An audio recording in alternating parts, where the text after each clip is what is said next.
ಕರಾವಳಿ ಕಾವಲು ಪಡೆ ವತಿಯಿಂದ ಜಾತ್ಯತೀತ ಕೋಮು ವಿರೋಧಿ ಅಹಿಂಸೆ ಧ್ಯೇಯವನ್ನ ಹೊಂದಿದ ರಾಷ್ಟ್ರೀಯ ಏಕತಾ ಸಪ್ತಾಹ ಪಣಂಬೂರಿನ ಕೇಂದ್ರ ಕಚೇರಿಯಲ್ಲಿ ನಡೆಯಿತು.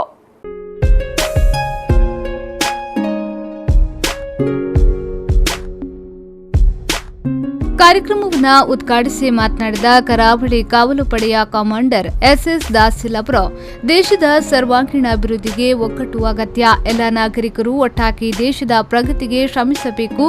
ದೇಶದ ಏಕತೆಯಲ್ಲಿ ಬಲ ಅಡಗಿದೆ ಎಂದು ಹೇಳಿದರು.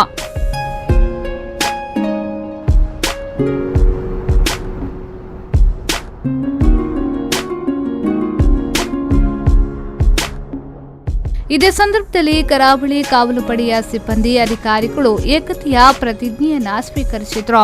ಕೇಂದ್ರ ಅಬಕಾರಿ ಸುಂಕ ಮತ್ತು ಜಿಎಸ್ಟಿ ಇಲಾಖೆಯ ನಿವೃತ್ತ ಅಧಿಕಾರಿಗಳ ಸಂಘದ ಅಧ್ಯಕ್ಷೆ ಗಿಸಿಲೆ ಮೆಹ್ತಾ, ಇಂಡಿಗೋ ಏರ್ಲೈನ್ಸ್ನ ಗ್ರಾಹಕ ಸೇವಾ ವ್ಯವಸ್ಥಾಪಕಿ ಅರ್ಚನಾ, ಮೂಡುಬಿದ್ರೆಯ ಪಂಡಿತ್ ಹೆಲ್ತ್ ರೆಸಾರ್ಟ್ ಅಂಡ್ ಸ್ಪಾದ ಅಧ್ಯಕ್ಷೆ ರೂಪಿಯಾ ಖರ್ವಾಲ್, ಕಮಾಂಡೆಂಟ್ ಆರ್ಕೆ ಶರ್ಮಾ, ಉಪ ಕಮಾಂಡೆಂಟ್ ದೀಪಿಕಾ ಧಿಮಾನ್ ಮತ್ತಿತರರು ಈ ಸಂದರ್ಭ ಉಪಸ್ಥಿತರಿದ್ದರು.